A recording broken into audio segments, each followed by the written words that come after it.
আপনি মরবেন, কালো গণা সাপ যদি আপনাকে কামড় দেয় তাও আপনি মরবেন।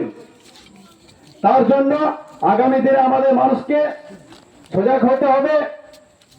তারপরে আছে রামপুর হাটে যে বাহাকস কিশুকে যেভাবে একটি সপ্তম শ্রেণীর যে ছাত্রী তাকে নির্মম ভাবে যেভাবে হত্যা করা হলো এবং পিস পিস করে তার ডেড বডিকে গায়েব করা হলো নির্মম ভাবে, এটা বীরভূমে যে 12 মাসের জায়গাতে যেটা ঘটে গেল সেটা খুব দুঃখজনক বিষয়।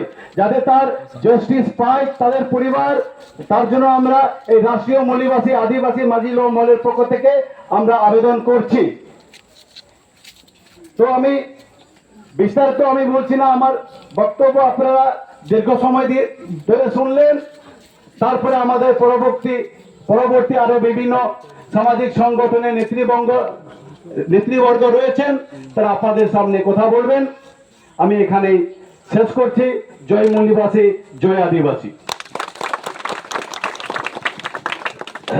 বিশ্বনাথ হাসদা মহাশয়